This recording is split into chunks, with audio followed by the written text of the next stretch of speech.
¿dónde utilizamos esto? Ya, los que llegaron al comienzo, se fijaron, yo tenía toda la pizarra garabateada para explicarle a los de hormigón dónde se utiliza lo que vamos a ver en hormigón 1, el tema práctico.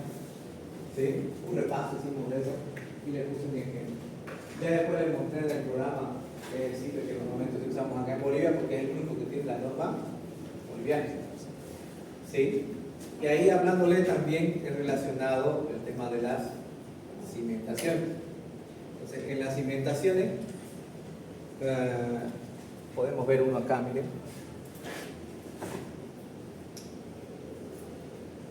Ajá.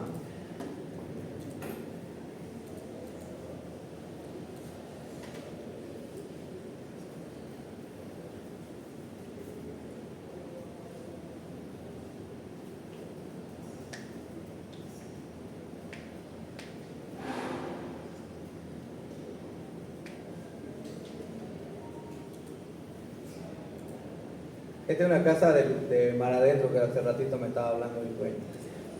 Bueno, el arquitecto. ¿Ven? Entonces, este viene a ser una casa de lujo. Ahora, esta casa de lujo, lo que podemos ver, uno tiene zapatas. ¿Ven? Que es lo que vamos a ver lo primero. Vamos a ver exploración del suelo. Luego vamos a hablar sobre capacidad portante con respecto a las zapatas. ¿Sí? Ahí está. De eso vamos a hablar sobre plateas, que es otro edificio que ahorita les muestro. Todos los pros y contras, qué influencias tiene, todas esas cosas. Y vamos a parar esto de acá, por ejemplo, ahí. Y vamos a ver que como es una casa, como es una casa en el Urubó, tiene desniveles la casa. Sí, tiene desniveles. Al tener desniveles, inevitablemente tengo que poner muros de contención. Entonces, eso también vamos a ver en cimentaciones o fundaciones, que se llama esta materia. ¿Sí? En plateas, por ejemplo, es este otro. ¿Puede haber en una casa de 2 plantas plateas? Sí, el subsuelo, por ejemplo, una bodega de vino, sí, en las casas, o un subsuelo en las casas de 2 plantas, se puede dar y son pequeñas lositas, ¿no?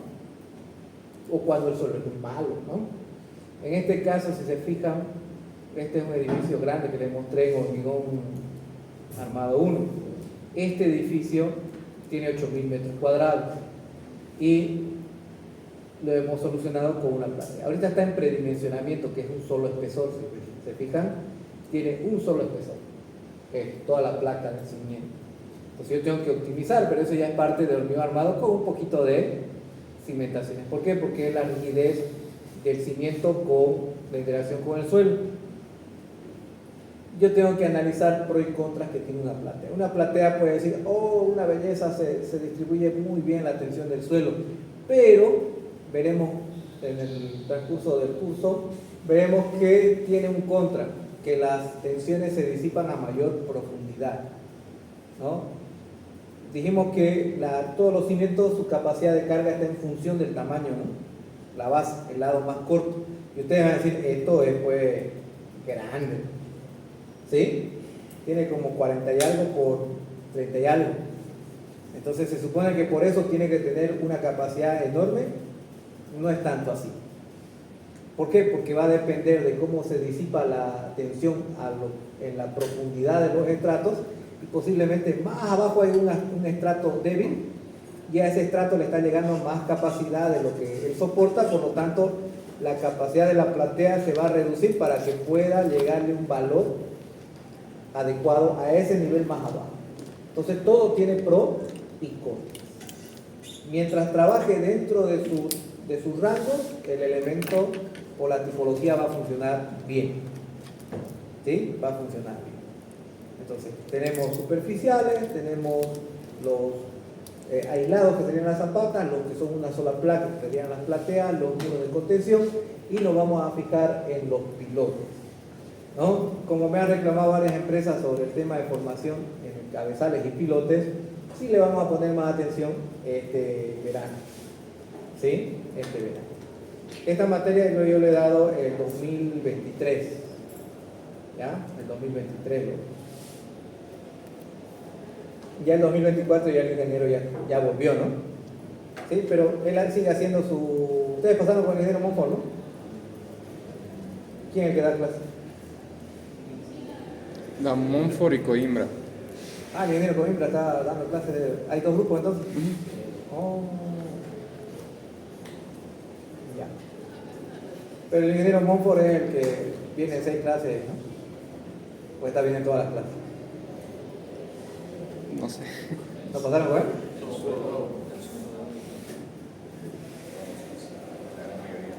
Vino la mayor mayoría de las clases. Ah, porque su clásico es desde que nosotros estábamos y desde que mi hermana estaba venía 6 clases al semestre, ¿no? Pero es muy buen docente, sí, sabe bastante. Bien, entonces vamos a comenzar con lo básico, ¿sí? Las diapositivas se las voy a pasar. Recuerden que todo lo que vamos a avanzar está dentro del libro. Son cositas de la vida real las que voy a poner como algo adicional y va a estar en las diapositivas. ¿Ya? Entonces el primer tema son depósitos naturales del suelo y exploración del subsuelo. Esto, si no me equivoco, es el tema 3 del libro. Bueno, por ahí. Entonces, origen del suelo, nosotros vamos a ver que en el origen del suelo vamos a hacer un repaso general de este capítulo 1. ¿Sí? Este primer tema. Entonces, el origen del suelo viene a ser mecánico o químico en el intemperismo. El mecánico, nosotros sabemos que una roca se fractura, esta puede fracturarse de nuevo y así sucesivamente hasta dar un grano de arena, ¿no? Ya puede ser por diferentes mecanismos que se dé en el intemperismo mecánico. Hay diferentes formas. El intemperismo químico sería la segunda. Esos dos tipos de suelo nosotros nos vamos a contar. En el mecánico dijimos ahí, fíjense, procesos mediante los cuales la roca se descompone en piezas, pero en ningún momento cambia su composición química. Y el intemperismo químico es el que nosotros vamos a ver que se descompone y se altera la composición del material. Existe una placa, por ejemplo, allá en la Angostura, que esa, ¿sí? Cuando se derrumba el cerro, ¿sí? Le llega el oxígeno, el aire, y automáticamente esa piedra que era dura empieza a hacerse blanda. Y cuando ustedes hacen así, se cae como tal, ¿no? Cambia su composición química. Entonces sería intemperismo químico. ¿Por qué? Porque cambia, es muy susceptible, se oxida con el aire, el oxígeno que tiene en el aire, y empieza a deteriorarse. Se hace, de ser dura, pasa a ser un material más blando. Entonces, eso es un ejemplo. Existen otros tipos de intemperismos químicos más complicados, pero lo que normalmente nosotros vamos a ver son eso, que al contacto con el aire, ¿sí? Que tiene oxígeno, va a cambiar su composición y va a perder resistencias, su valor resistente más que todo. Entonces, en el intemperismo mecánico, ¿ven? Ahí está, mecánico, nosotros vamos a ver que todos los suelos es una combinación de ambos procedimientos, ya sea por mecánico o químico.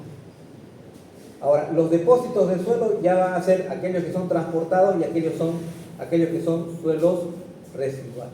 Los transportados, verán que puede clasificarse en transportados por gravedad, depósitos lacustres, lagos, suelos aluviales o fluviales, depósitos en corrientes de agua, glaciales depositados en glaciares, eólicos o depositados por el viento.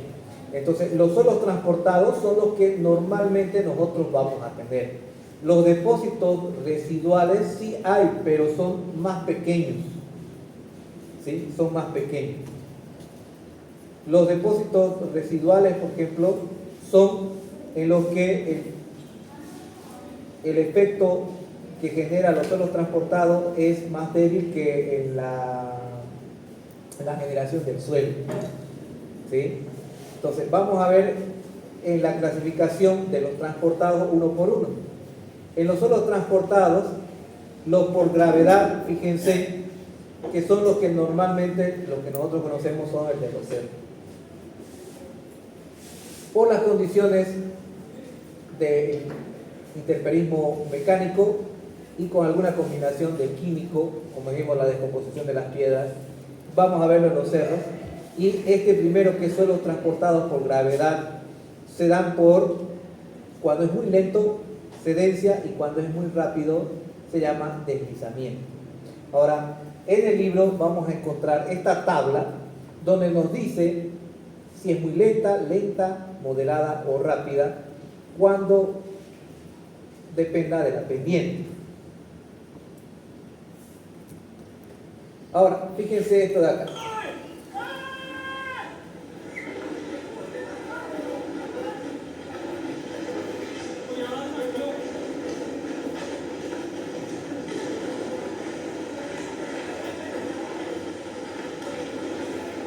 Por los mecanismos, por el intemperismo mecánico o químico, algún momento tiene que ceder. ¿Sí? Esas cosas pasan todos los días. ¿Sí? Todos los días. Cuando nosotros lo estamos viendo en este momento, cuando ya no estemos, va a seguir sucediendo.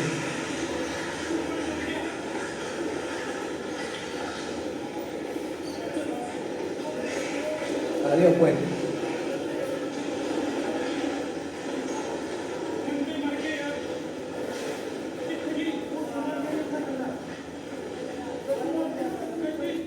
Nosotros no somos nada si hablamos de tiempo geológico.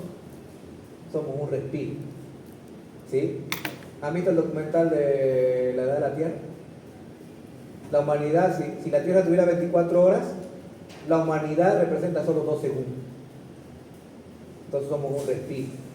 En temas geológicos hablamos de cientos o miles de años. Entonces, en los suelos transportados, a través de los mecanismos, a través del intemperismo mecánico y una combinación del químico, sucede estas cosas. ¿Sí? El último de esto ha pasado en... El sonado de esta semana ha sido en la presa de San Jacinto, Tarija. Se ha caído las piedras, ¿no? Pero una piedrota grande, no se ha caído un montón. ¿Sí? Eso sucede en la angostura constantemente. La vez que uno va siempre pilla, ¿no? Los deslizamientos. Entonces, esos son los fenómenos que se van a dar, y eso sería un suelo transportado. Y el que nosotros estamos viendo es por gravedad.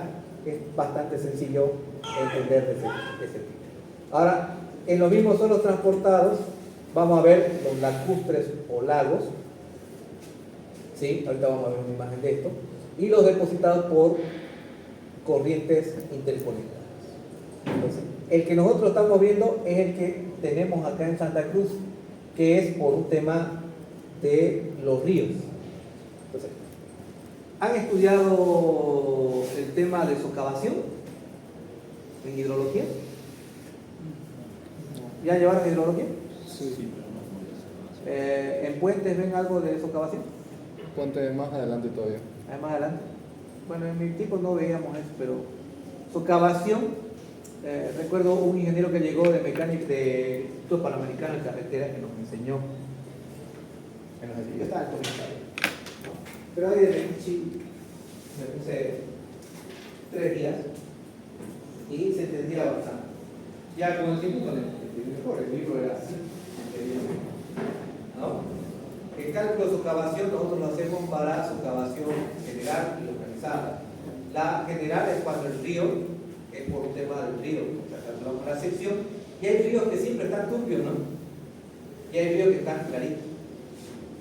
Entonces, los turbios son de cama vivas, son los que están llevando el material suelo, que serían suelos transportados, ¿sí? Se dan en las crecidas, aquí puede ser cristalina el agua, ¿no? Pero cuando llega el río, una cochinera, ¿sí? Hay unos ríos que constantemente están transportando, ¿sí?, material. Otros solamente en las crecidas. En las crecidas tenemos estas cuestiones. Viene el agua, trae sedimento. Baja el agua, esos sedimentos se quedan. Llega el agua, se lleva parte de esos sedimentos, pero se queda y deposita otro. Y así sucesivamente, y ahí es donde vemos estas cosas. ¿Ven? Eso es lo que nosotros tenemos en Santa Cruz. Como estamos hablando de ríos, uno hace un análisis, por ejemplo aquí en Equipetrol, hace un análisis de suelo de un lote de 12×30, vamos a ver que lo normal es que sea intercalado. No vemos esto. ¿Por qué no vemos mucho? Aparece en algunos estudios esto. ¿Sí? Que se va cambiando así. No lo vemos normalmente, ¿por qué? Porque el lote es chico, pero no se por 30, ¿no? ¿Sí? Entonces le estamos dando solo a la puntita. Por eso vemos estrato. Cuando el lote es un poquito más grande, puede ser que encontremos una lámina de arcilla en el medio, así, encapsulado. Y eso se da por esto, por el tema de los ríos. Entonces, estas son corrientes interconectadas. Ahora, puede ser por las llegadas de los ríos, y cuando un río, por ejemplo, es de cama viva, es decir, que siempre está turbio, los ríos también tienen subidas y bajadas en la altura. Entonces, esas subidas y bajadas generan diferentes velocidades. ¿Han visto en hidrología, han ido a medir el río, la velocidad? ¿No? ¿Por dovelas? ¿Ya no vaya? Pues uno más. Entonces, en nuestro tiempo dividíamos a la altura, colocábamos una línea y lo dividíamos por dovelas. Y él nos prestaba el CEARPI, nos prestaba el aparatito y le metíamos el hélice y nos daba la velocidad. Pero no sacábamos al medio, sino a diferentes alturas. Y a diferentes alturas variaba, ¿sí?, la velocidad. Entonces hacíamos un mapa de isolíneas por las dovelas para ver cómo es la velocidad del agua a diferentes profundidades y a diferentes, ¿sí? Cuánto es la velocidad en las orillas, cuánto es al medio, cuánto es en la superficie, cuánto es en el fondo. ¿Sí? Ahí nosotros vemos que no es tan sencillo las velocidades que se deben estudiar en los ríos. Cuando estudiamos socavación, va a depender de la pendiente y de esas medidas para poder determinar cuánto es la socavación. Obviamente en cama viva se nota al tiro porque siempre el río va a estar turbio, ¿no? Pero sabiendo esos parámetros podemos calcular cuánto es la socavación general y después, dependiendo si tiene solamente estribo o pila, estamos hablando de un puente, ver la socavación localizada. ¿Sí? ¿Cuánto se va a hacer el hueco ahí? Entonces, como es complicado, se dan cuenta los ríos, por diferencias de velocidad igual se deposita la tierra, o sea, el sedimento. Y eso es lo que nos va a dar un suelo transportado con depósitos de corrientes interconectadas. Ahora, este es el que nosotros vemos normalmente yéndonos allá al Beni, a Riberalta, Guayaramerín, Cobija. En esos sectores vamos a ver esto. Aquí en Santa Cruz, si lo vemos, ¿no? Hay un viejito que es familiar mío, y él me decía, el río, en mi tiempo, 90 y algo años en el general retirado, ¿sí? Él decía, yo estaba en la ex terminal cuando agarraron al avión pirata. Y resulta que el piloto festejando, porque lo obligaron a bajar al avión, ese avión era el que transportaba contrabando, traía de contrabando a Estados Unidos y llevaba droga a Estados Unidos de regreso, ¿no? Entonces ese avión lo obligaron a bajar y el piloto, uno de ellos por festejar, empezó a hacer piruetas y cuando hizo la pirueta perdió el control y se mató ese. ¿Está bien esa historia? ¿No? Se mandó a estudiar el caso hasta Inglaterra y él me dice, yo estaba ahí, lo vi a mi amigo, dio la pirueta y no dobló y ya vimos el humo y se mató. Agarramos un jeep y fuimos. Yo recuerdo que pasé el río, dice, cuando estaba en la terminal antigua. Es decir, que el río pasaba por ahí. Ahora el río pasa por allá, ¿no? ¿Sí? ¿Por dónde vamos? Por allá, ¿no? ¿Sí? Eso cambia. Pero donde nosotros vemos de forma más rápida, en menos tiempo, es, ¿sí?, yendo a el Beni, vemos esta gráfica. Entonces, en esta gráfica nosotros podemos ver a través de las crecidas cómo se depositan los suelos. Y normalmente, si se fijan, dicen depósitos pantanosos son eso. Esto también. Esos son los depósitos. Ahora, también, si ustedes se dan cuenta, los terrenos en Trinidad, Liberal, en todos esos lugares son baratos. ¿Alguien es de allá? ¿Ninguno? Voy a decir como lo de uno pudo de segundo anillo. Yo antes vivía en el primer anillo, después me fui al segundo anillo, ahora vivo en el quinto anillo. Ya después voy a estar viviendo por la guardia. Bueno, en el Beni es barato la construcción, o sea, el terreno es barato, igual que Vietnam. Los de Vietnam le ganan a los de Liberata y los de Trinidad. Los ríos van a fijarse que como es plano, empieza a moverse. Tiene una explicación por la rotación de la Tierra, ¿sí? El por qué se mueve así. Ahora, el problema de esto es que normalmente va a transitar donde es bajo, ¿sí? En realidad todo es bajo, pero estos depósitos, fíjense ahí dice tapón de arcilla, depósito de borde, tapón de arcilla, depósito y recodo, ¿sí? ¿Cuál es el problema de eso? Se va haciendo como un pequeño murito de contención, ¿sí? Trinidad, por ejemplo, es bajo. El terreno es barato, ¿por qué? Porque lo caro es rellenarlo para ponerlo a nivel de la calle. Eso es caro. En Vietnam, por ejemplo, rellenar, carísimo. El terreno es barato, regalado. ¿Sí? Hay lugares donde ya no se puede rellenar porque es una locura, ¿no? Yo he visto allá porque ponen bambú, cortan bambú y a granel. El que no tiene bambú en su casa no es vietnamita, ¿no? Empiezan a colocar bambú en todo el terreno y en eso recién hacen una placa que sería una losa y 3 pisos, ¿sí? 3 pisos, pero todo el suelo se refuerza con bambú, el lodo, ¿no? Y siempre se hace un poquito más alto. Hay lugares que he visto que hacen con madera y tienen 4 a 5 grados y en función de lo que sube el río, uno llega, las calles no son pavimentadas, son con barcos, ¿no? Toda la calle es de agua. Y ellos aprenden a vivir así. Hasta para comprar una Coca-Cola, andar a la tienda de la esquina, ¿no? Aquí con su barquito a la tienda de la esquina. ¿Sí? Entonces, esto genera ese problema.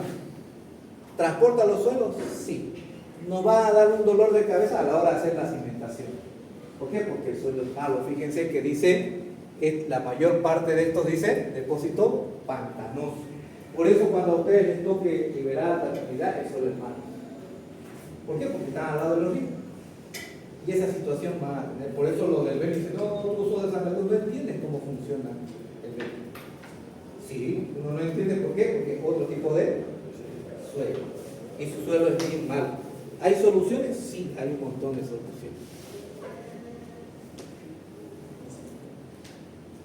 Estos de acá, suelos aluviales o ríos depositados por corrientes de agua, vamos a ver es cuando termina un río. Acá en Santa Cruz no lo vemos mucho esto, no tenemos lagunas tan grandes como las que tienen los argentinos, tienen algunas grandes. Cuando viajamos siempre vamos a ver a este lado, ¿no? la laguna esa salada que tiene la más grande. Yendo al Brasil sí hay un montón, ¿no? De esta situación. Lo que nosotros sí tenemos son los bañados donde termina el río, pero no se nota de esta forma. Donde sí vamos a notar el transporte del material sí es cuando nosotros hacemos una presa. Las presas, por ejemplo, en obras hidráulicas no creo que se llevan, ¿no? ¿Sí? Debemos determinar cuánto es el material que se transporta por la corriente y determinamos cuánto en la vida útil de la presa se va a dar. Inclusive podemos estimar cada cuánto se tiene que dragar. Dragar es quitar todo el sedimento que se ha acumulado para que la presa vuelva a tener la capacidad, ¿sí?, con la que se calculó para esa vida útil que se tiene.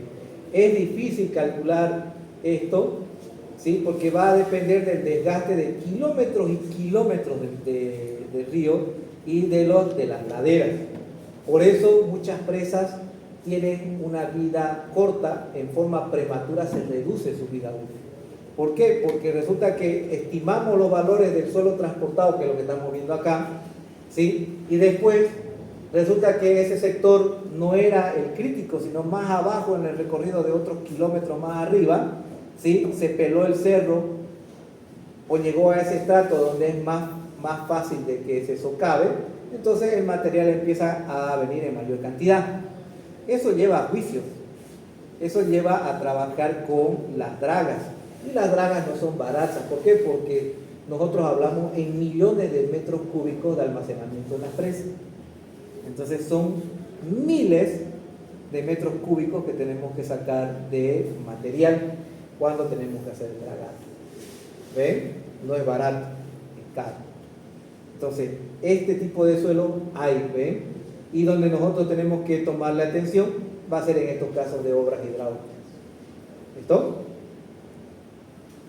Los depósitos de glaciales, este es un videito, no sé cuán largo es.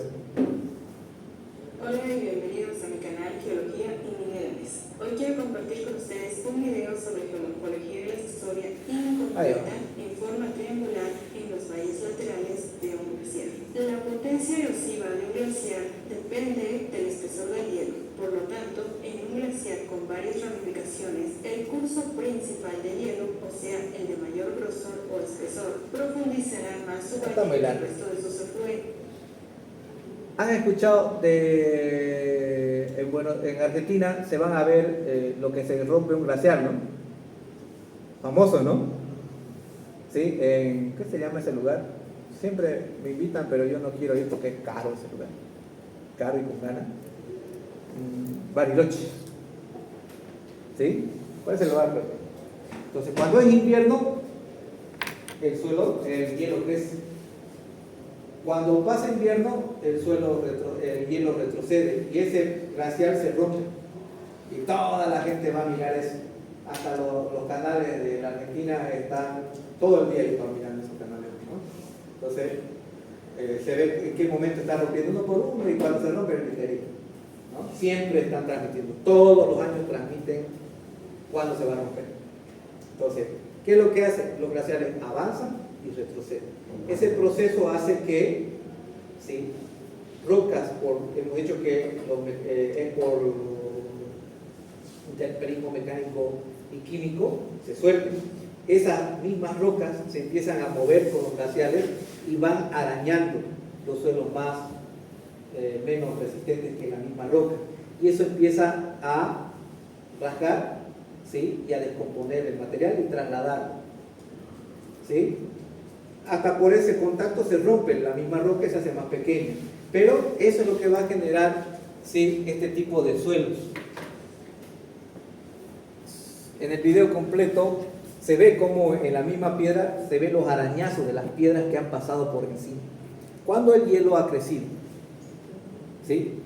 En esto se ve una parte rápida de cómo se ve cómo se mueve el glaciar, empieza a avanzar. ¿Por qué? Porque también existe una pendiente. ¿Sí? Entonces, las estaciones del clima que nosotros tenemos, las estaciones que se dan en el año, hacen que se vaya moviendo más la pendiente. Crece, se achica y por pendiente también va avanzando. Eso es el que nos va a dar este tipo de suelo. Nosotros casi no lo vemos, pero hay. ¿Sí? Hay. Y estos serían. Y este otro, nosotros lo vamos a ver en las lomas de arena, cómo se va dando el transporte por acción del viento. Hace años que no he ido a la loma de arena. Yo recuerdo de niño que hacía sonar los pies cuando venía con el viento, ¿no? Como picadura de hormiga. Aparte que quema los pies porque lo caliente que es, ¿no? Entonces, esto de acá lo vemos en lugares desérticos. Aquí lo tenemos en versión pequeñita, que es un arenal, ¿sí? En el Urubó hay un sector que tiene pasto, o sea, tiene maleza y también tiene este efecto. Está suelto, feo el lugar. ¿Sí? El Urubó es interesante, hay lugares que son arcillas, que son durísimas, pero con el contacto con el agua se hace muy malo el suelo. Hay lugares con piedras que es bastante resistente y hay lugares como este que estamos viendo, que es una mezcla de suelo vegetal con arenas y uno le da una patada a la maleza y se desprende. ¿Por qué? Porque abajo es arena. Entonces, cuando hay tiempo yendo hacia mar adentro, ¿no? Está a este lado de un italiano, me acuerdo que era esos terrenos, donde se podía ver. Más adentro me dijeron que está más feíto el tema de esos arenales. Entonces, acá en nuestra ciudad vamos a encontrar ese tipo de suelo. Y los suelos orgánicos. Eso los depenianos tienen a granel, nosotros no tenemos, sí. Lugares en la ciudad donde nos vamos a encontrar en toda la superficie. Pero donde lo vamos a ver bien notorio, por ejemplo, esto del suelo orgánico, ¿sí? Es justamente donde estamos. Aquí era curichi, era pantanoso. Decían, las plantas se podrían y eso es lo que está ahí abajo. ¿Sí? En aquel sector que va a la bush, todito eso era curichi, pescaba la gente ahí. ¿Han visto Inegano, no? Que es el centro de qué? Después de estudio de tecnología, ¿no? Que está a la salida. Al frente han visto un colegio entrando, por ahí pasa el micro, ¿no? Ese colegio, 1 metro de cascote, o sea, tenía maleza, o sea, capa orgánica, 1 metro, 1 metro 20 de cascote, 7 metros de lodo y abajo está así. Ese colegio yo lo calculé, tiene 302 pilotos. El colegio más caro de Santa Cruz. Recomendación que yo hice, hagámoslo de 1 piso porque sale muy caro hacerlo de 2 pisos. Orden de la alcaldía, 2 pisos. Entonces se tuvo que hacer contratos modificatorios, un montón de cosas que tardó más de 1 año. Pero se modificaron los contratos, entonces se hizo. Ese es el colegio estatal más caro de Santa Cruz, porque él tiene 300 pilotos. Es un absurdo, ¿no? Pero se hizo. El suelo es malo. Entonces ahí, en el remanso también, si alguien vive por allá, eso ha sido un curichi y sigue siendo un curichi, ¿no? Cuando llueve, se van a fijar en el remanso, todas las casas tienen 3 escalones mínimos. ¿Por qué? Porque cuando llueve siempre se inunda. Siempre se inundaba y se sigue inundando. Tendría que hacerse un plan maestro para poder botarlo al río, que está más allácito, ¿no? Pero por la relación que está ahora, es complicado. En esos lugares sí encontramos un poquito de más espesor de lo que normalmente se encuentra. Entonces tenemos 20, 25 centímetros de suelo orgánico, que se da por descomposición de las plantas. ¿Sí? De las plantas. Entonces, acá, en el remanso, vamos a ver que eso es un poquito más grande. O sea, un poquito de mayor espesor tiene. Por esas condiciones que antes eran curichis, ¿sí? Y ahora es la ciudad.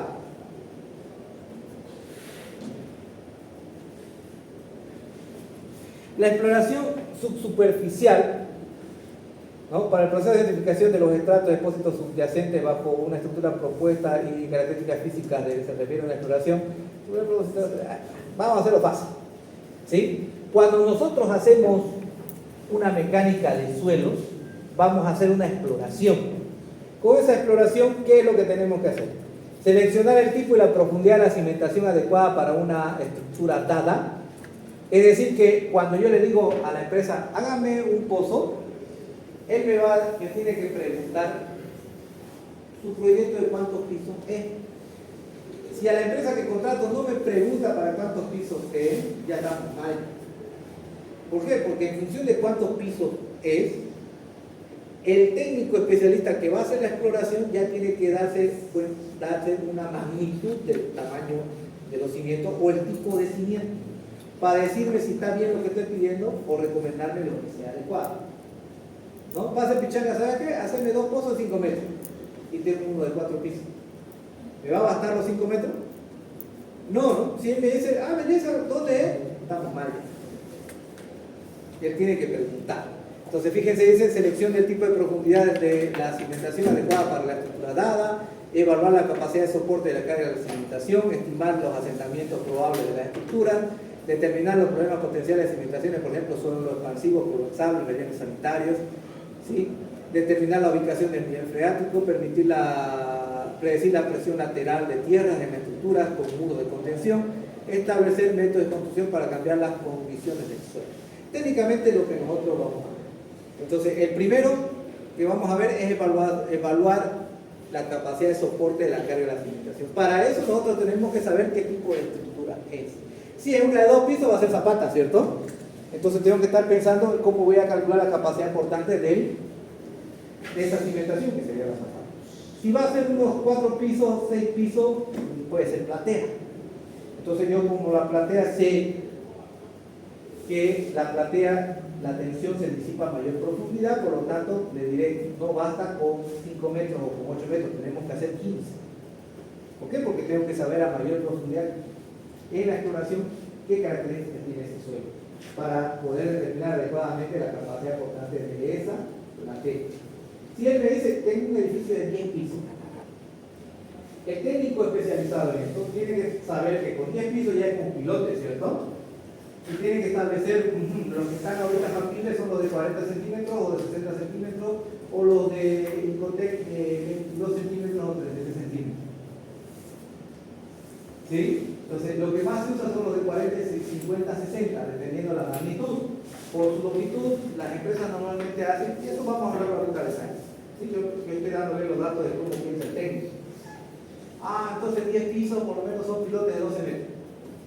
Más un metro de cabezal son 13 metros, más una excavación de 2 metros son 15 metros, entonces necesito 20 metros.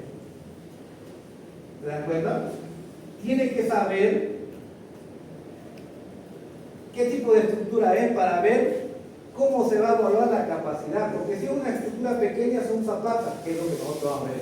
Si es una estructura más grande, tendrán que ser cabezales o pilotes. Entonces, para poder tener todos los datos para el pilote y la profundidad que va a tener el pilote, él ya nos va a decir, ¿sí?, cuánto de profundidad va a tener. Ahora, resulta que todo tiene asentamientos, porque primero determinaremos la capacidad portante de la cimentación, lo más básico que es la zapata. ¿Sí? A diestra y siniestra, a pichanga lo vamos a hacer. Pero resulta que hay que hacer compatible el asentamiento. Entonces los asentamientos nosotros tenemos que restringirlos. ¿A cuánto? A 1 pulgada, que está en todos los libros y que así se cumple la prueba. ¿Sí? Tiene que bajarse 1 pulgada como máximo. Después dice determinar el problema potencial del suelo. Bueno, esos son casos especiales.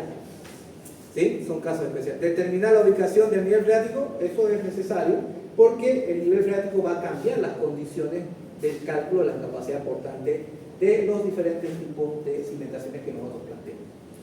Ahora, predecir la presión lateral, muros de subsuelo que les he mostrado, muros de contención, ¿ven?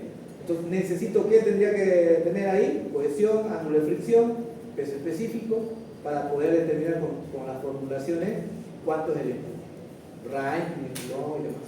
¿Sí? Y el otro dice establecer métodos de construcción para cambiar las condiciones del subsuelo. Tal vez el suelo es malo y tengo que hacer un cambio de material. ¿De qué espesor es el material? Que eso va a venir a preguntar de examen. ¿Sí?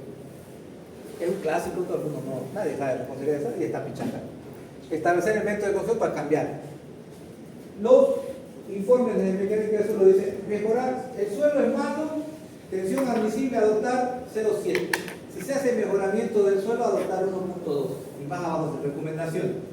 Hacer mejoramiento del suelo, 50 centímetros de cambio de suelo. En algún otro caso dirá 80 centímetros. En algún otro caso dirá 1,20 m. ¿De qué depende el espesor? De la magnitud del proyecto que nosotros tenemos. ¿Sí? Trabajando. Obviamente que las zapatas tienen una altura específica, no va a ser para 10 pisos, ¿no?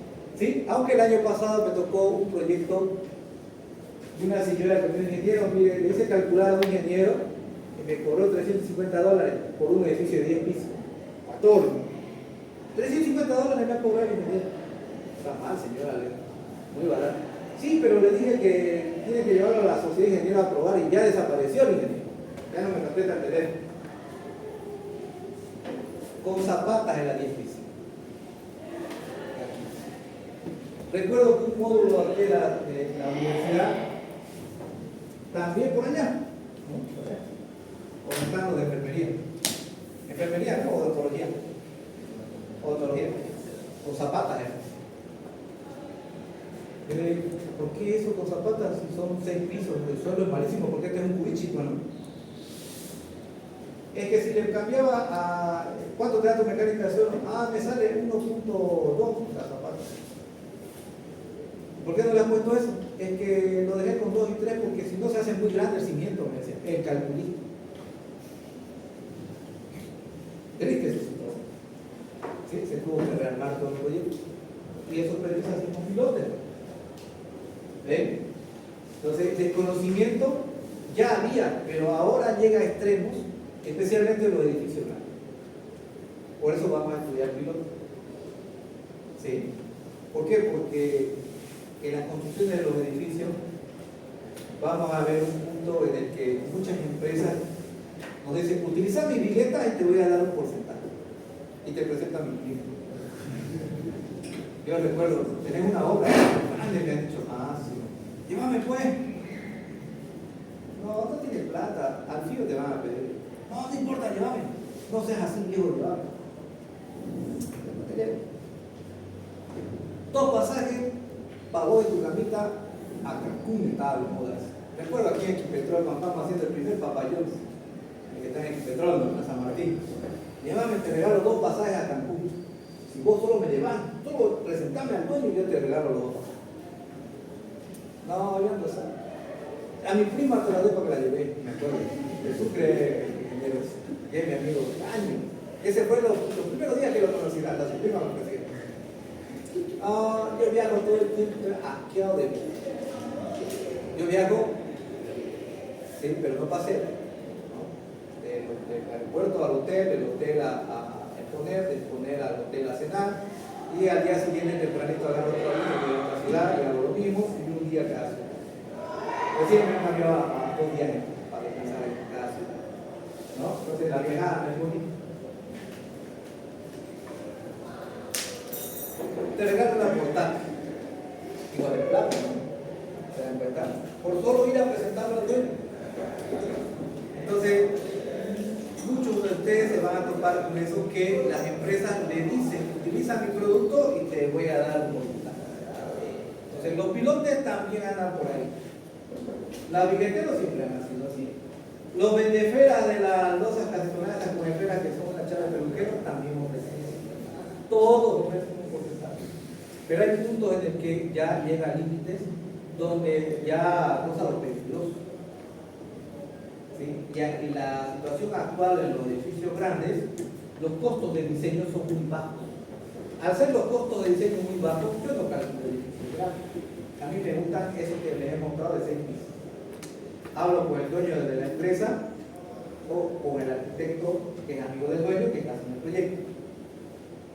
Cuando yo le cobro a él. Cuando es un edificio grande, ya es una empresa grande. Entonces los cobros el que me va a dar no es, el que me va a hablar no es el arquitecto, diseñador, es el ingeniero encargado del proyecto. No lo conozco ni a los dueños cuando es grande. ¿Se dan cuenta? Y cuando me van a pagar, me pagan el 20% inicial. ¿Por qué? Porque el proyecto va a ir cambiándolo, y voy a estar calculando, y cuando hago cuentas, se me fue toda la plata en horas hombres. O sea, yo tengo que pagarle a mi asistente, ¿no? Tengo que pagar alquiler, tengo que pagar internet, tengo que pagar el bus, tengo que pagar la alquiler de la oficina, la despensa, ¿no? El costo del software, la actualización, que son como 4.800 bolivianos por cada licencia, ¿no? Tengo un software de instalaciones que me cuesta $3.000 cada año. Solamente las 3 licencias, $3.000 por año. Claro que para eso yo tengo que tener un flujo de trabajo, ¿no? No se depriman de, ay, ¿cómo se gasta $3.000 al año? No, eso depende del flujo de trabajo. ¿Sí? Ustedes saben qué versiones hay del simple, ¿cierto? Hay las que no cuestan nada. Gracias. Hay las que cuestan $200, que no son tampoco legales, pero son las últimas. Entonces tampoco hay que deprimirse. Entonces, el tema de esto es que nosotros analizamos, ¿sí?, con la exploración todas las posibilidades. E inclusive una posibilidad que no va a funcionar, pero que van a dar mi porcentaje. ¿Se dan cuenta? Entonces, ahí es donde vamos a apuntar. Entonces, la exploración es clave para poder tener todo, pero teniendo todos estos conceptos claros. Ahora, programa de exploración superficial comprende varias etapas, dice, ¿no? Entre ellas, recolección de la información preliminar, reconocimiento e investigación del emplazamiento. Entonces, la recolección de información preliminar, fíjense que este mapa está estudiado, eso lo han hecho los geólogos, nos dicen cómo está el mapa geológico de hoy. Dijimos también que hay que ver qué tipo de estructura se va a hacer para poder estimar qué tipo de cimentación se va a plantear. ¿Sí? Tengo que ver, ahí dice, ¿no? Hasta dónde llega el agua, si se inunda, no se inunda. ¿Se acuerdan que si se inundan, qué es lo que calculamos para carretera? ¿Con qué parámetro se calcula el paquete estructural de una carretera? El CBR. ¿Y el CBR con qué lo determinamos primero? ¿Cómo hacemos las probetas para hacer el CBR? Con densidad máxima. Estos son laboratorios, ¿no? El CBR viene a ser la probeta hecha con la densidad máxima del material que hacemos en laboratorios iniciales para determinar cuánto es el porcentaje de humedad óptima. Luego de eso hacemos la probeta y lo metemos de 3 a 5 días en un tanque con agua, no la probeta con el suelo, con captar. De ahí lo sacamos, lo metemos al penetrómetro y este tiene que entrar en una pulgada y ahí nos va a dar el valor del CB. ¿Sí? Del CB.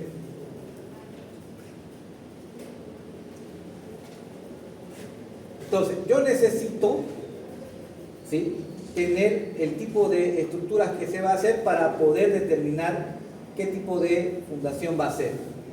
También tengo que saber si es inundable o no inundable, porque el CBR, por ejemplo, considera 5 días de que se inunda, ¿no? Pasan los vehículos, no se desarma el terraplén, porque está diseñado bajo esos criterios. Entonces, cuando yo veo una zona inundable, tengo que determinar, tengo que saber que esa fundación va a tener agua constantemente. Si yo voy a hacer un relleno, por ejemplo, el remanso o el bajío que está al sur, ¿sí? No se la crean, ustedes no viven en el segundo anillo, ¿no? El bajío mínimo deben conocerlo, ¿sí? Entonces, en el bajío yo planeo rellenar 50 centímetros. ¿Con qué tipo de suelo voy a rellenar? Si lo hago por el norte, a 70 centímetros hay agua. Si lo hago por la Virgen de Cotoca, tercer anillo, a 70 centímetros hay agua. ¿Ven? Porque al norte queda muy lejos, ¿no? No viven muy lejos ustedes. Si nos vamos al zoológico, tercer anillo externo, ese mercadito, ese canal que está ahí, ¿que se llama la 10 cuánto es? ¿Cuánto? ¿16? ¿Dónde está el mercadito, no?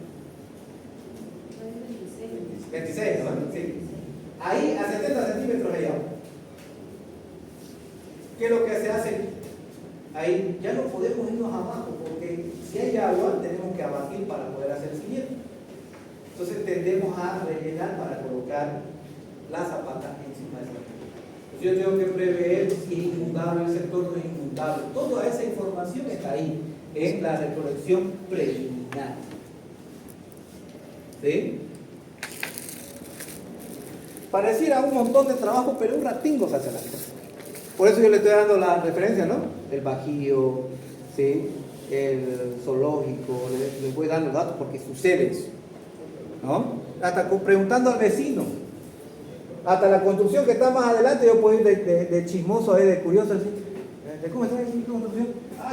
Yo voy a hacer una de la esquina y ¿hasta cuánto han clavado? ¿Han pillado agua? No le tacañan esa información, le va a dar de referencia a charla. Últimamente le llevo una soda. ¿Sí? Felices ahora es una soda. Entonces, esa información la voy a sacar. Yo como estamos hablando de exploración, ¿no? Si ustedes son constructores, todo eso también tienen que saber. E inclusive algo tan básico que todo el mundo le pela, en esto.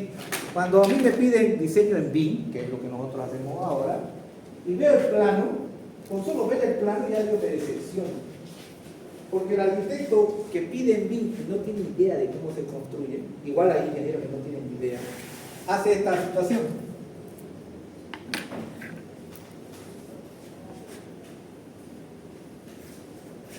Ahí está la casa. ¿Cuántos escalones tiene la casa? Esta es la acera.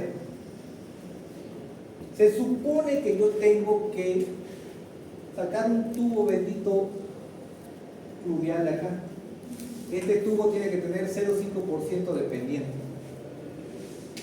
Como constructor yo tengo que ubicar el punto más alejado del jardín, si esto tiene hasta el fondo un jardín. La casa de mi hermano tiene 36 metros de largo.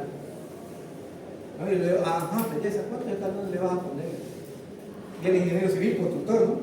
Ajá, dijo así. Claro, porque tenemos que ponerle una pendiente aquí, donde está tu churrasquera, más adelante de pendiente empleada. Al fondo vamos a tener que poner una cámara. Porque si la ponemos al comienzo va a quedar medio por las gradas, lo vamos a esconder en el jardincito. ¿No? Chiquitito su jardincito. Belleza.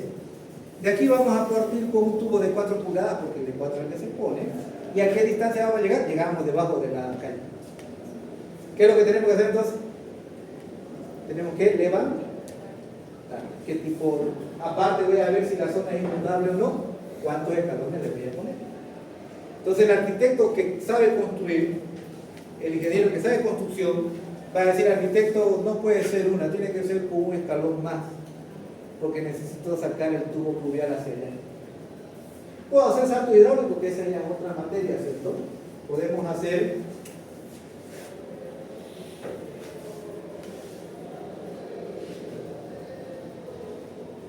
un salto. Eso también lo hacemos cuando el terreno es muy largo. Eso ya es instalaciones hidrosanitarias.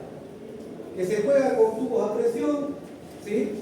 Cuando llueve, sí, y cuando no llueve es criadero zancudo, porque el agua cuando baje sí o sí va a estar por acá, ¿no? Cuando termina de llover, el agua se va de la casa, pero el agua se queda hasta acá. ¿Cierto o no es cierto? Cierto, ¿no? Hasta que se seque.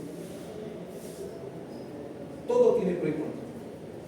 No hay nada, no hay una solución que diga esa tiene 100%. ¿Ven? Entonces, ¿qué tengo que hacer? Si tengo el nivel freático, tendré que subir. ¿Cuánto tengo que subir? Es toda esa información. E inclusive en el proceso constructivo tendré que meter relleno, aunque no tenga nivel freático, como constructores ustedes, ya este es otro tema, ¿cierto? El relleno no es poquito, es plata.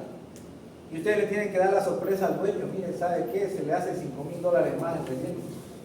O $3,000 el relleno. Entonces yo tengo que decirle, bueno, al arquitecto, ¿sabes qué? El tubo de aquí no te da, dale un escalón más o dale 2 escalones. Peor si es largo, pues, ¿no? ¿Cierto? Uno va analizando todo eso, uno tiene que ir analizando para que yo no me meta la de Dios, ¿no? Porque si al dueño le digo, ¿sabe qué? Le vamos a llevar, creo, 2 escalones más. El dueño al comienzo, como hay plata, va a decir sí, pero ya tiene esa susceptibilidad que ustedes no le dijeron. Cuando está mal el cálculo, si sabe qué, aquí entró más fierro, ya el dueño va a tener un poquito más de susceptibilidad. Y al final van a terminar peleando con el dueño. No pueden quedar peleando con el dueño. El dueño clásico hace que le paga y después ya no le va pagando todo. Y empieza a acumularse una cuenta. Y esa cuenta es para no pagar. ¿Por qué? Porque él piensa que uno le está tumbando con todos esos cambios. Por eso se llama presupuesto. Presumo que va a salir ese precio. Pero si yo hago un análisis más preciso, ese presumo va a tener más certeza, ¿cierto? No va a haber tantos cambios. Yo tengo que comenzar bien con el dueño y terminar bien con el dueño, porque el dueño me va a pasar a sus parientes, a sus amigos, a todo el mundo. Yo trabajo con puros constructores, ingenieros, arquitectos, constructores civiles, dueños de bancos que construyen edificios. ¿Sí?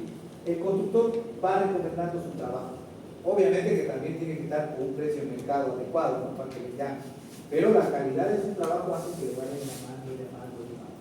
Hay gente que no tiene trabajo, hay gente que tiene trabajo todo el tiempo. ¿Por qué? Porque ese tiene un retorno. Aparte de dar su precio dentro del mercado, tiene una calidad. No le vienen con esa sorpresa, vamos a tener que meterle relleno $2,000. ¿Sí? Si le hablamos en dólares, el dueño va a decir al oficial o al paralelo. ¿No? ¿Ven? Entonces, fíjense estas cosas cómo va a ir haciéndose una bola de nieve cuando no tenemos la información adecuada. Reconocimientos, ¿no? Topografía, es lo que les dije, estratificación de los cortes, un corte profundo, el tipo de vegetación, huellas en niveles altos de aguas, niveles de aguas freáticas, ¿sí? Y el tema de la investigación del desplazamiento. Fíjense que en el libro vamos a tener una referencia en función del número de pisos, ¿sí? Profundidad de perforación. ¿Sí? Profundidad de perforación. Esto va a darse cuenta que son parámetros guía. Los americanos tienen algunas normas que les van especificando, ¿sí?, cuánto va a ser. Cada estado, porque ya son federales, ¿no? Cada estado tiene sus propias normativas en función de la localidad, cómo se tienen que hacer las protecciones. En España también. Ya les comenté que en España, por ejemplo, estuvieron minando ahí desde la época de los romanos. Por lo tanto, algunos sectores tienen unas condiciones específicas para hacer el estudio. ¿Sí? Ahora, sobre la profundidad, ven que aquí dice profundidad de perforación a un piso 350, a dos pisos 6 metros, 10. Bueno, son parámetros. La vida real de un piso o dos pozos de 8 metros es lo que utilizan. Si el suelo es del Urubó, por ejemplo, el técnico va a decir en qué lugar es. Ah, sí, el río Sierra. Ah, ese sector es duro nomás. 2 pozos de 5. 2 pozos de 5 metros. Eso es lo que le vamos a hacer. Es la experiencia técnica, ¿se dan cuenta? Pero lo normal de 1 a 2 pisos son 2 pozos de 8 metros. 2 pisos de 8 metros. Ahora, aquí dice 5, para 5 pisos 24 metros, ya eso es un sueño. 5 pesos hacemos 12 metros, 15 metros. ¿Por qué hablamos de eso? Porque 5 pisos vamos a hacer una platea. ¿Sí? Vamos a hacer una platea. Ahora, también tenemos que tomar en cuenta los equipos que cuentan las empresas que hacen los estudios. La mayoría de las empresas, por no decir casi todas, ¿sí?, hacen el SP. ¿Sí? El SPT. Ustedes tienen la maquinita para hacer el SPT y el CPT, ¿no? El otro día lo vi que estaban ahí alineando unos pelados afuera. ¿Sí? Mi compañero era ocioso, lo hicieron y rompieron un tubo, me acuerdo. Y andaban con su plomero todo el día sin agua en la universidad. Bien, aquí nosotros vamos a ver, ¿sí?, que en el libro nos plantean desde 1970, dice ahí, nos dan unas reglas para edificios ligeros de acero o pequeños de concreto, porque está del inglés está traducido al español. Dice que es profundidad de perforación entre número de pisos elevado a 0,7 por A, igual a A, siendo A igual a 3. ¿Ven? Igual a 3. Con eso nos da un aproximado de qué profundidad yo tengo que hacer la investigación, la exploración. Para edificios de acero pesado o edificios altos, que tienen mayor carga, fíjense que ese parámetro es 6 y para pies viene a ser 20 la variable B. Y sigue estando S, que vendría a ser el número de pisos a 0.7 elevado. ¿No? 0,7. Pero, repito, lo que normalmente hacemos en nuestra ciudad, si vamos a hablar de un cabezal, el cabezal, vamos a hablar de un diámetro de 0,40, 0,50, 0,60 hasta 0,80. No pillamos más. Lo que normalmente utilizamos actualmente viene a ser esto de acá, 0,50 a 0,60. Tiene una explicación el por qué. ¿Sí? Ahora, si nosotros hablamos de los otros pilotes que tiene Incotec, por ejemplo, el ingeniero tercero,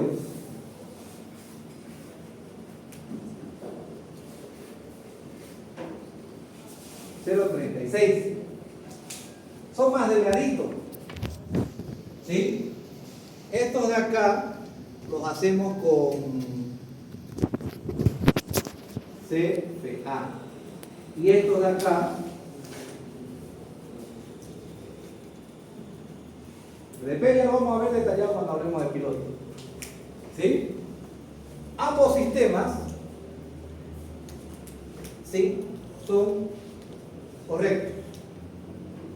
¿Sí? Ambos sistemas. Pero ¿por qué utilizamos más este y no este? Es por el cabezal, pero es por una condición de la hormigón armada. No es por un tema de geotécnico o de cálculo de cimentación. es por un tema de bielas y tirantes que se deben garantizar para poder, ¿sí?, evitar la rotura interna del hormigón en el momento de la transferencia de la carga del pilar hacia los pilotes. Esa biela que se genera acá, ¿sí?, el área que se le asigna, está en función del diámetro y la altura del cabezal. Repito, esto estaba dando un comentario, ¿sí? ¿Para qué estoy haciendo este comentario? Para ver lo que realmente en la práctica nosotros hacemos. Eso es en Estados Unidos. ¿Es una referencia? Sí, es una referencia porque allá lo utilizan, ¿cierto? ¿Sí? Pero la vida real que nosotros tenemos acá, ¿sí?, es de lo que habitualmente utilizamos y las máquinas que tenemos, ¿sí?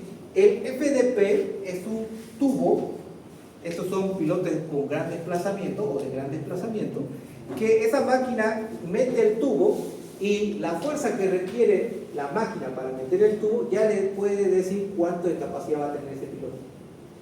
Es decir, que esa máquina certifica la capacidad. Es buenísimo, pero hace diámetros pequeños y esos diámetros pequeños no son compatibles con las verificaciones de compresión que se generan en las bielas en el cabezal. Por esa razón no lo utilizamos. Si las utilizamos en las plateas pilotadas, sí, esto funciona. ¿Y FDP que hace el ingeniero Dicotec, el ingeniero tercero? Ok, funciona, ¿sí? Pero solo él no tiene. Hay como unas 5 empresas que hacen esto y tienen 05, 04, 05, 06, 08. ¿Por qué usamos entonces el 05 y el 06? Es por el largo que vamos a tener, ¿sí? Este largo que tenemos por acá, este largo, vamos a decir que llega a los 15 metros, no llega más. No necesita tener más también. ¿Por qué? Porque la máquina al desplazar el suelo, ¿sí?, compacta, disminuye el porcentaje de vacíos, entonces hay más fricción, ¿sí? Por lo tanto el pilote no tiene que ser más largo, muy largo, sino el necesario para garantizar la carga. Ahora, este de acá es el taladro que han visto ustedes en todas las construcciones, ¿no? Ese taladro. El taladro entra y cuando sale por el medio está hueco y bota hormigón y ya es hormigón con el suelo. No hay ventonita en ese punto, como se hacía antes. Pero el largo, ¿sí?, 25 metros. ¿Se puede hacer 30 metros? ¿Se puede hacer 40 metros en estos cabezales, en estos pilotes? Sí. ¿La máquina puede hacerlo? Sí. Pero no quieren hacerlo. ¿Sí? No quieren. ¿Por qué? Porque es mayor esfuerzo. Entonces, lo que normalmente nosotros usamos es como máximo 25 metros de profundidad. Ahora, sabiendo que el FDP es 15 y el largo máximo de un pilote en un edificio grande va a ser 25 metros, ¿qué profundidad debo utilizar el estudio? Se dan cuenta que las máquinas que tenemos y el proceso que estamos acostumbrados también van a definir la profundidad más práctica, ¿cierto? Si yo tengo un edificio de 10 pisos, voy a tener 12 metros de pilote. 12 metros de pilote, 20 metros de mecánica de suelo.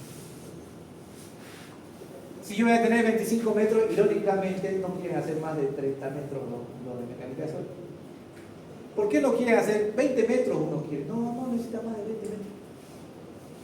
25 metros, así yo te lo hago. Cuando les pedimos 30, no, con 25 funciona. ¿Saben por qué hacen eso ellos? Porque el SPT lo hacen manualmente con su cucharita y le meten el tubo para sacar la muestra. Cuando ya estamos hablando de mayor profundidad, tiene que tener este equipo que hay acá en la universidad, y eso ya está. La universidad es un tiempo oligarca cuando había IDH lo compró, ¿no? No sabía qué es lo que estaba comprando, pero lo necesitaba y lo compró, ¿no? Entonces, tener esa máquina, no muchas empresas lo tienen.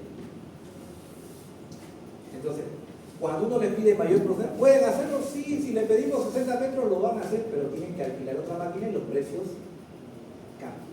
Como ellos tienen que alquilar otra máquina, entonces ya dicen, no puedo hacer eso. Directamente, o te lo hago 25 o no te lo hago. Entonces, ¿qué es lo que nosotros nos vemos? ¿En qué circunstancias nos vemos presionados? Ajá, si tengo 25 metros, yo voy a irme a los 60 centímetros para tener por lo menos 14 metros de piloto. Y así con los 25 de exploración, ya puedo saber cómo funciona abajo. Se dan cuenta que hay que saber entonces la magnitud del edificio, ¿no? Para poder saber cuánto es la exploración que voy a hacer. Entonces, esto que está en los libros, belleza. ¿Es una referencia? Sí, una belleza. En el libro de Terzaghi, da como referencia en la parte de atrás, ¿sí?, la historia, la vivencia de un proyecto en la costa. Los proyectos en costa son los más tristes que hay, ¿no? En Brasil, que está de moda irse, si alguien va a ir por estos días o este año, vaya mirándolo a los edificios así, la mayoría de los edificios que están en la playa están chuecos, están inclinados. Mírenlo de reojo, están inclinados. Allá hay dos empresas que se dedican solamente a poner los restos de norte. Que es caro, ¿no? Caro. A esa empresa lo utilizamos para apuntalar un edificio en La Paz que se rompió una columna que nadie se enteró y nadie tiene que enterarse. Se lo arreglamos. Sí, pero era peligroso. ¿No? El ingeniero ya no está acá, ¿no? Ya está en el cielo. Entonces lo apuntalamos, me llamaron, se rompió una columna y dije, no está cada vez. ¿Podés arreglarlo? Llamemos a los brasileños. Porque para suspender eso necesitamos gatos especializados. Y esta empresa lo tiene. Entonces llamó a la empresa y ellos vinieron con sus gatos, suspendieron el edificio, se hizo la pieza nueva, se arregló lo que estaba mal y funciona el edificio. Es seguro. Pero gracias a esas empresas. Entonces la mecánica, fundar cerca de los lagos, cerca de los ríos, especialmente en el mar, sí es muy, muy delicado. Entonces, en su libro de Terzaghi dice que hicieron 200 metros de profundidad la mecánica de suelo para hacer una serie de edificios de condominios alrededor de la playa, de la orilla de la playa. Cuando iban por el tercer edificio, el primero ya se había hundido lateralmente. Y no es la primera vez, es una historia antiguísima de los 70. Cuando ustedes vean Discovery Channel van a ver cómo derriban un edificio nuevito. Antes de terminarse en Miami se tuvo que demoler. ¿Por qué? Porque empezó a inclinarse, porque el suelo empezó a ceder. No es primera vez, ni va a ser la última vez. En ese caso, se hicieron 200 metros de profundidad en la exploración. ¿Sí? Pero resulta que más abajo, ¿sí?, había 80 metros de exploración y a 200 metros había un estrato de arcilla que era muy susceptible a cambios de presión. Cuando le pusieron encima cambió la presión y esa arcilla empezó a sentar. Y eso es lo que generó ese problema. ¿Por qué cuenta Terzaghi esa vivencia? Porque hicieron un estudio carísimo y pese a eso falló. Esa es la incertidumbre que se tiene. Por eso estos son valores referenciales. Es complicado, ¿se dan cuenta? Por eso dan esa referencia. Se invirtió con todo, se hizo con todo, igual falló. ¿Le podemos echar la culpa? No, porque el suelo es así, ¿no? Tiene incertidumbre. Por eso nosotros manejamos coeficientes de seguridad de 2, 3, hasta de 4. ¿Sí? Pero volviendo a nuestro caso práctico, vamos a darnos cuenta que la mecánica del suelo lo vamos a restringir en función de los equipos y los procesos constructivos que tenemos localmente. ¿Sí? Pensando ya en una fundación, si no me da con 40 no me va a dar para este edificio de 20 pisos, me voy a ir con 60 y 80 y además lo voy a hacer compatible para que el cabezal pueda funcionar y no sea tan alto. Entonces yo tengo que meter mecánica de suelo, procedimientos de exploración de suelo, cálculo de las capacidades de la fundación que estoy planteando. ¿Ven? Todo eso va analizando para ver. Ahora, lo otro es la separación o el espaciamiento que tiene que haber de un pozo a otro. Una regla interesante que a mí me enseñaron que debo obrar.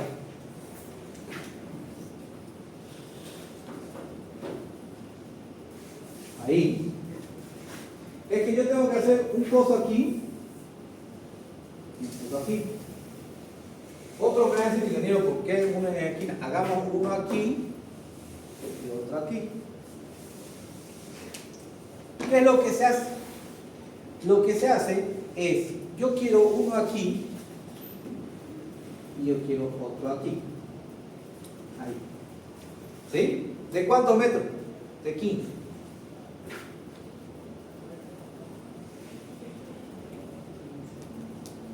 Este es raro.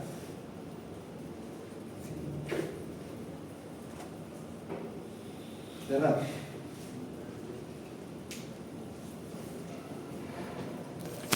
Una regla en obra es que de la profundidad que estoy pidiendo se hace un ciclo. ¿Sí? Que el radio va a ser la profundidad. Esa es la influencia de mi estudio. Aunque no es cierto, pero esa es una regla que tenemos. ¿Sí? ¿Cuánto dijimos que normalmente se hace? 2 mínimo, ¿no? Pudiera solucionarlo con 3, ¿se dan cuenta? ¿Sí? Con 3 yo puedo hacer, por ejemplo, uno aquí. Podría yo hacer así, miren. Está bien ese que me diga que lo haga así. ¿Por qué? Porque este yo voy a hacer así. Este da menos incertidumbre, ¿no? El azul está cubriendo más área del lote. Entonces uno hace ese ejercicio para ver cuántos, ¿sí?, pozos podía hacer. Pero se dan cuenta que ahí también está, fíjense, dice edificios de muchos pisos, de 10 a 30 metros la separación de un pozo a otro. Eso ya es un poquito más creíble, ¿no? Plantas industriales de un piso, de 20 a 60. Carreteras de 250 a 500. Subdivisiones residenciales de 250 a 500. Y presas y diques 40 a 80 metros. Bueno, presas y diques 40 a 80 metros porque tienen que caer en idea de las rocas, eso por el tema de edificación, todo de obra hidráulica. Puro elemento físico se maneja esta cuestión. Entonces, lo que normalmente hacemos es, en lotes que tenemos son de 12 por 30, entonces aplica 2 pozos. ¿Sí? Si les toca un mercado, los mercados son de 2 plantas. ¿Sí? Entonces la carga no es tan grande, ¿no? Por lo tanto, ¿cuánto va a ser la exploración? 8 metros. Pero no van a decir, pues cada 16 metros un pozo, no van a pagar, ¿no? ¿Sí o no? No pagan. 4 pozos máximo van a hacer. Entonces yo tengo que, en la información de exploración que voy a hacer preliminar, yo voy a ver dónde puede cambiar el terreno. Yo tuve un caso en el remanso. Hicieron la mecánica de suelo aquí al comienzo, aquí en el pozo 1. Hicieron bien. Llegó el dueño que era mi ayudante acá, y él es el dueño de la empresa ahora. ¿No? Viene, oye, Wilson, ¿ya hicieron? Sí, está muy flojo. No, es que estaba bueno el terreno ahí.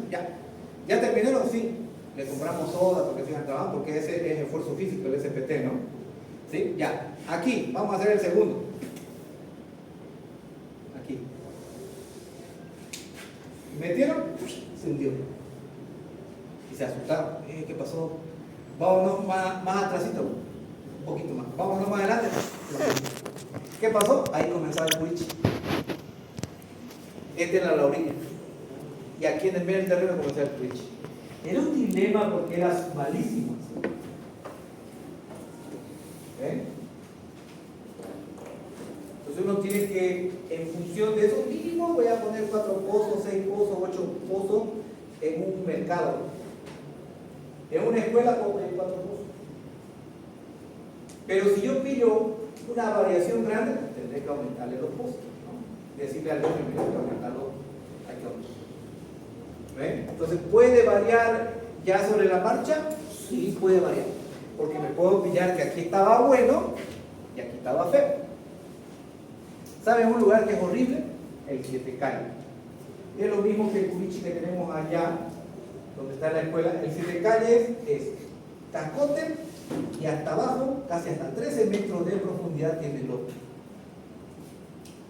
Todo la de Isabela Católica, la de arriba, el Palle, ¿no? La callecita esa, donde hace el pico de plancha que sale a la Católica, Isabela Católica, que ya es la ramada, ¿cierto? Toda esa callecita que baja, horrible. Las callecitas que están a este lado es para llorar el terreno. Cuando ustedes bajan ya hacia la Ramada, ¿sabes? La Católica, todo esto, Mario Flores y demás, la peor desgracia es tener un cálculo. ¿Por qué? Porque el suelo es malísimo. Fotos antiguas que encontré en la casa del ingeniero Fran Tamayo, que es pariente del Tamayo que es presidente. Uno va subiendo por su escalera y tiene cuadros de Santa Cruz antiguos. Y esos cuadros me gustan siempre cuando voy a su casa, su esposa los va cambiando. ¿Sí? Pero esa vez vi el Siete Calles, puro mocororó tártaro, porque era una quebrada toda cochina, lleno de basura, ¿no? ¿Sí? Una quebrada. Y eso era lleno de tártaro o mocororó que le llaman. Está en la foto de esa época, cuando todo eso no había nada, era un mercado pulinchi del quinto infierno. ¿Sí? Entonces, ahí nos damos cuenta el tipo de suelo que tiene. Sale el olor, aquí también sale un olor que hace, no tanto el olor, es el ardor en la nariz y en los ojos. El gas que sale de lo que se ha descompuesto los materiales, insoportable. ¿Sí? En el Siete Calles también tienen eso. Entonces, ¿puede cambiar sobre la marcha? Sí, puede cambiar sobre la marcha. ¿Sí? Pero tenemos parámetros que están más o menos bien, o si no, ese que nosotros hacemos. Sobre los estudios de campo, fíjense, perforaciones de campo, siempre vamos a utilizar equipos manuales y también equipos mecanizados.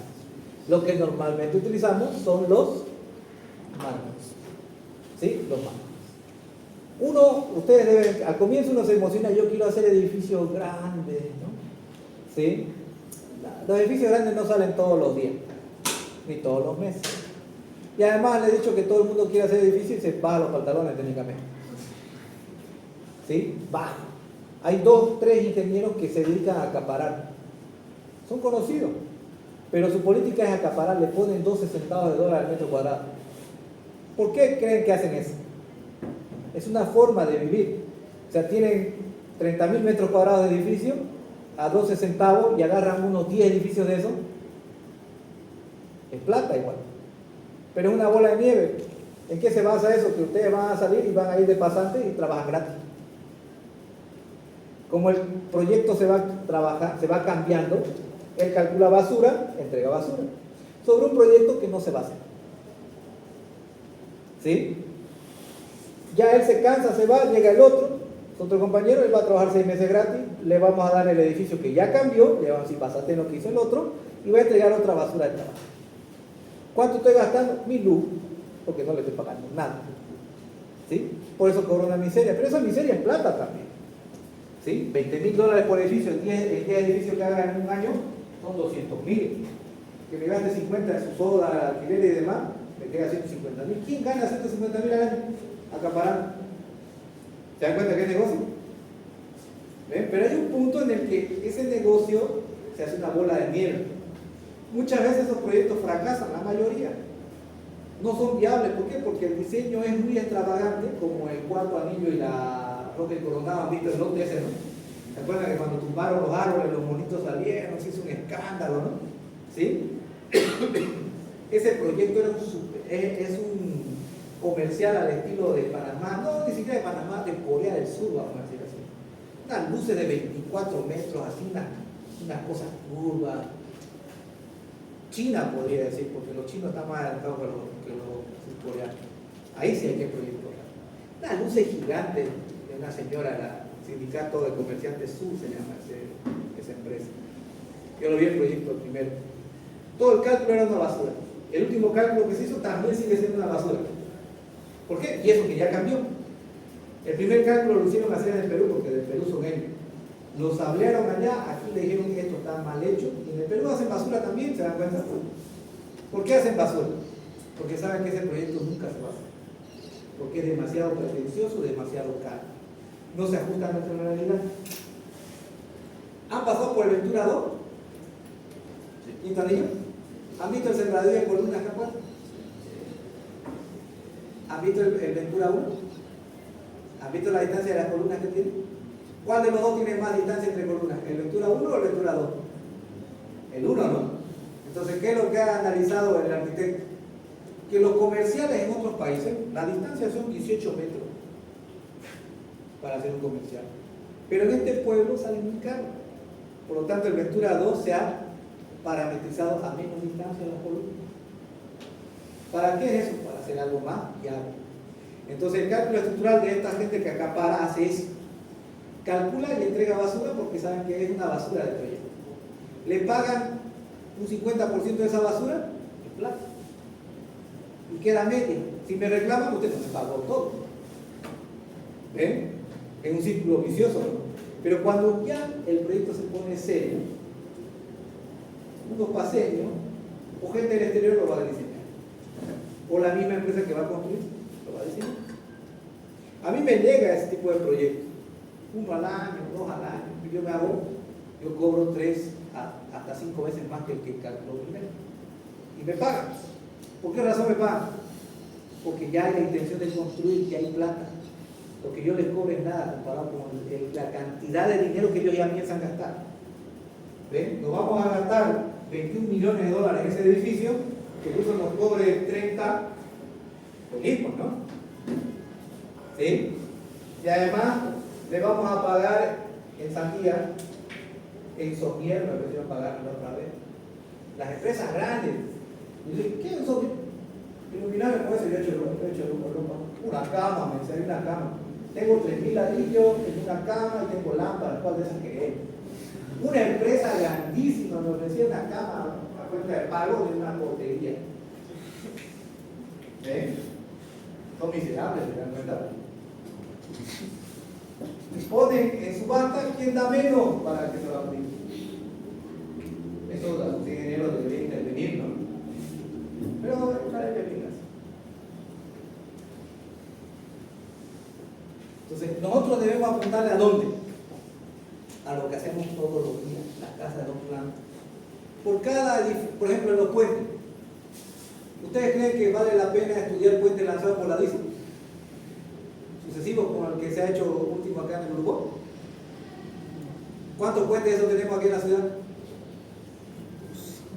Los dos únicos, ¿no? O sea, yo voy a estudiar una especialidad, máster de puentes, y 1 año más para estudiar cómo se hacen eso, para que 2 veces en mi vida o 1 vez en mi vida me toque.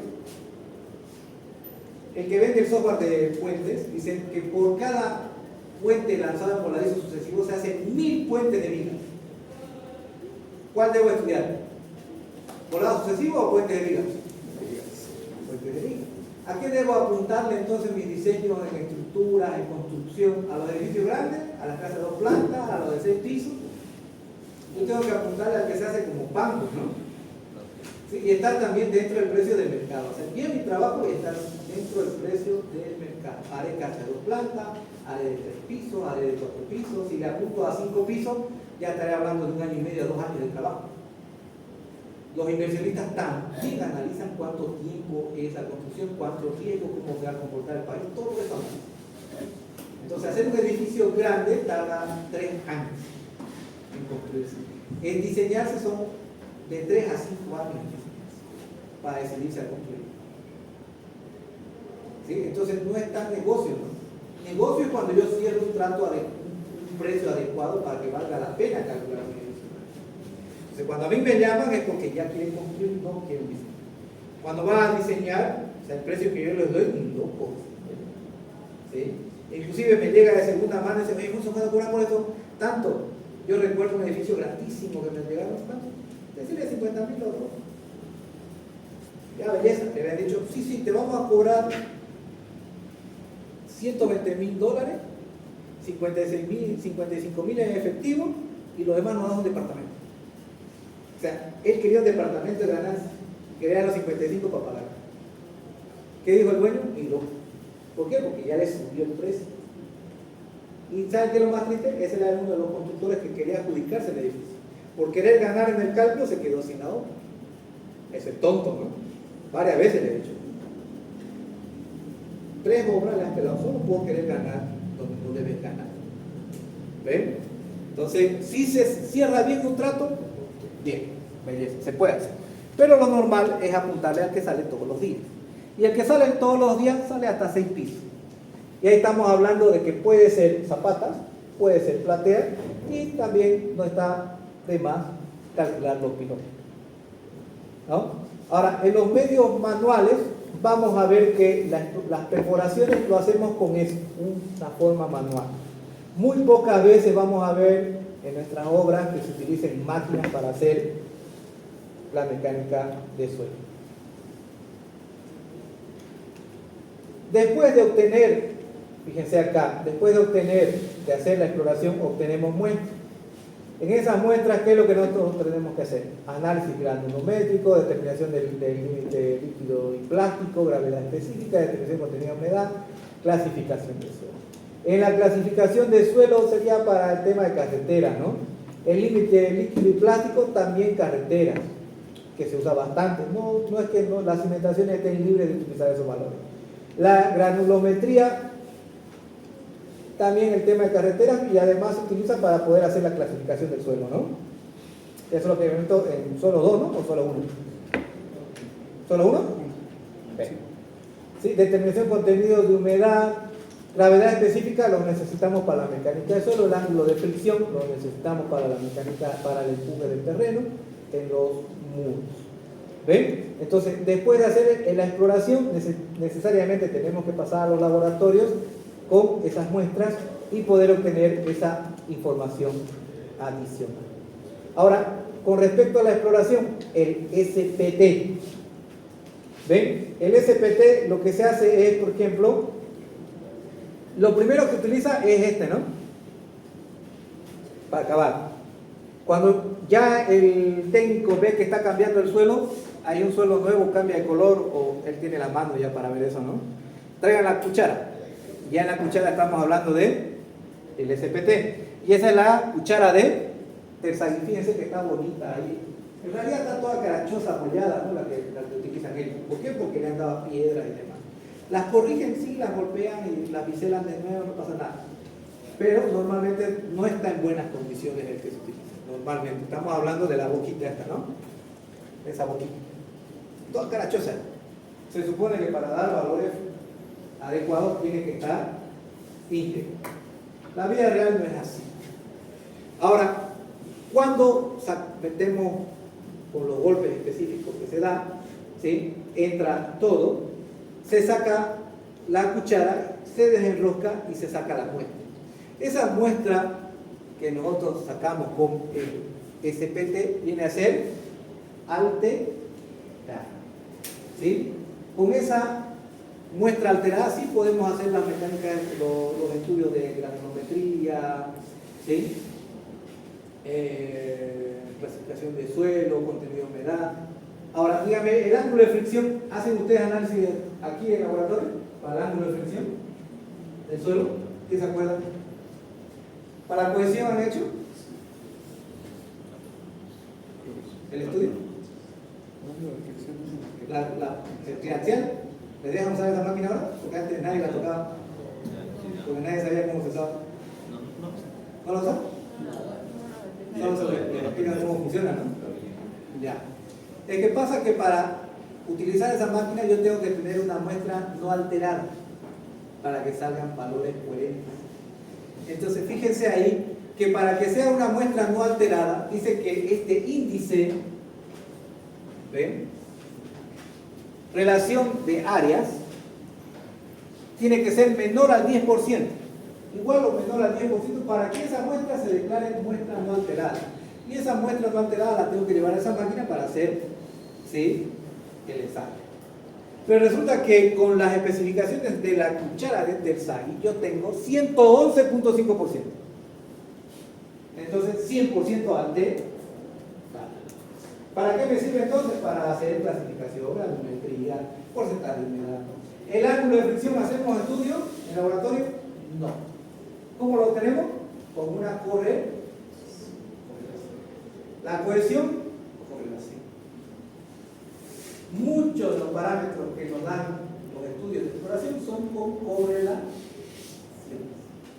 ¿Sí? Son con correlación. Por ejemplo,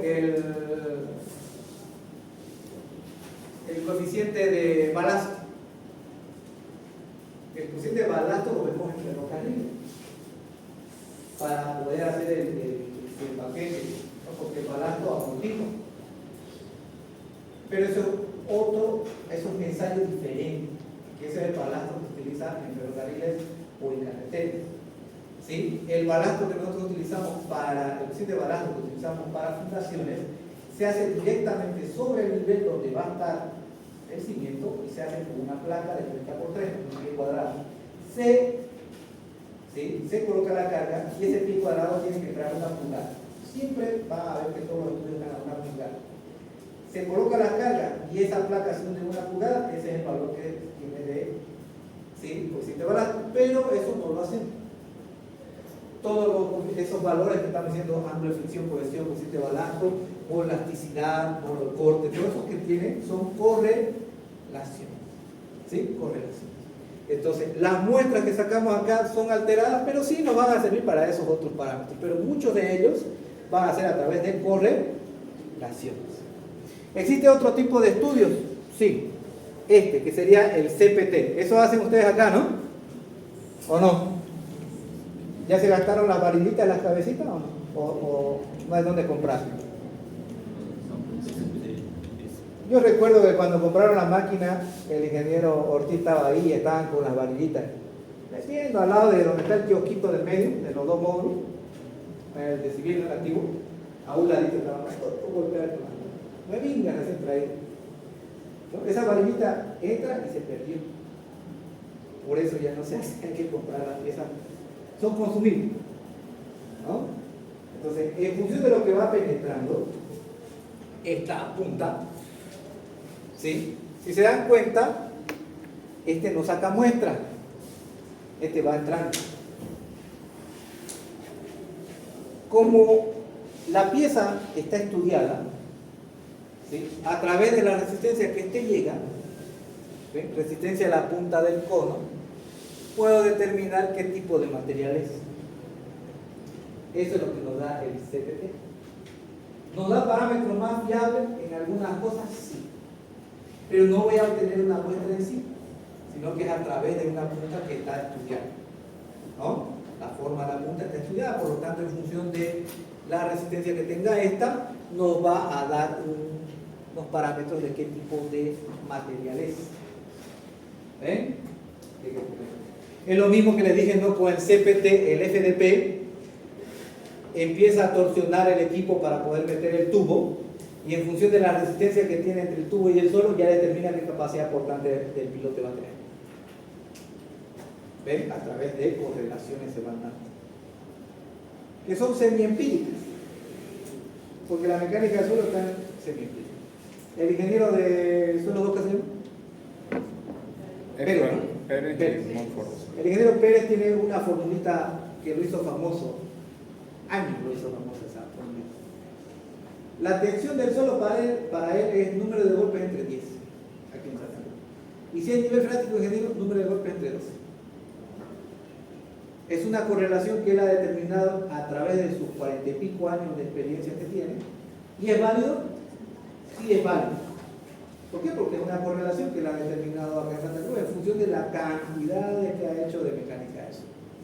Pero ustedes pueden utilizar el Meyerfo para determinar cuánto es la tensión admisible. Sí, porque es un método más testeado porque es a nivel mundial que se estudia eso. Si por el Meyerfo yo saco 2 kilogramos por centímetro cuadrado y él saca 1, ¿está bien? Sí, está bien, porque yo estoy utilizando un método más refinado, más testeado, y él está utilizando una correlación del lado de la seguridad. Aunque sea grosero la diferencia, que yo saque 2 y él saque 1, los dos están bien. ¿Se dan cuenta por qué? Porque el uno lo sacó por correlación y el otro lo sacó por un estudio más preciso. ¿Sí? La mecánica de suelo es así. Tiene un montón de temas que salen de parámetros empíricos, que son de las pruebas que se hacen una sobre otra. No hay una explicación de una formulación, ¿no? Un modelo analítico, simplemente una correlación.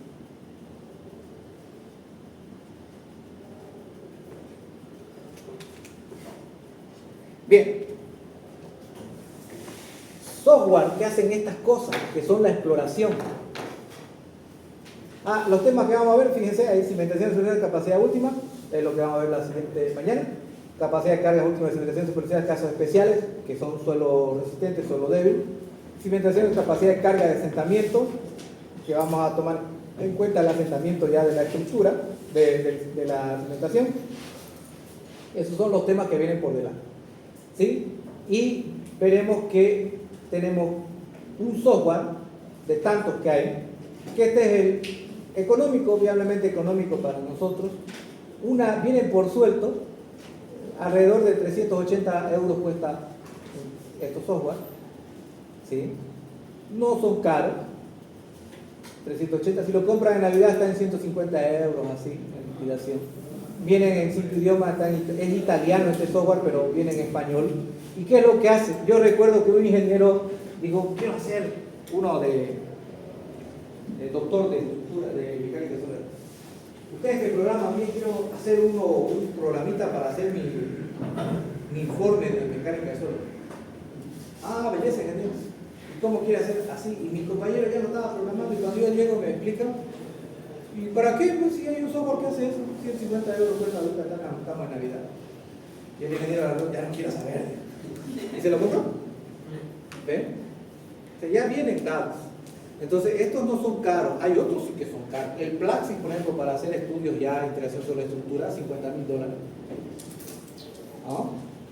Pregúntale al ingeniero, al que está dando seminario de fundaciones, que se llama, de mecánica de suelo, Estuvimos con los personeros de Argentina del software y le preguntaron, ¿usted qué hace? Soy docente. Ah, sí, ya, muy bien, $35,000 por ti. Le vamos a regalar 15,000. Y para eso tengo la versión pirata, no lo craqueo y nada. Pero tampoco se trata de eso, ¿no? No voy a estudiar a ese nivel porque no es rentable. ¿Sí? Yo quiero hacer mecánica de suelo, tengo un programita que hace el informe. Quiero saber cómo es el cálculo de las capacidades portantes con un software, puedo utilizar esto. Aunque los software de estructura ya están tendiendo a hacer esto también. Pero estos son especializados en cimentaciones y en exploraciones, donde puedo tener, ¿sí?, hasta cómo, ¿sí?,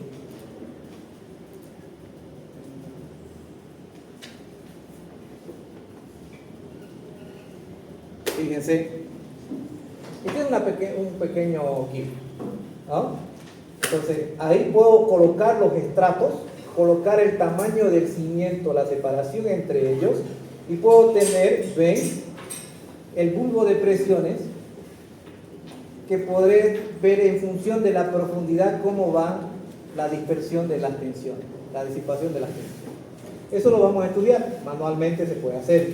Obviamente que los software lo hacen más rápido y lo hacen más didáctico para que se pueda entender. ¿Sí? Entonces mañana vamos a ver el tema 2, yo se los paso ya este tema 1. En el siguiente tema ya hay práctica, ya hay harto práctica.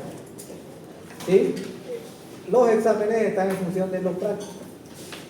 No les voy a preguntar algo que no esté. ¿Sí? Entonces vayan estudiando y vayan haciendo sus prácticas. Bueno, le damos hasta acá entonces, nos vemos mañana.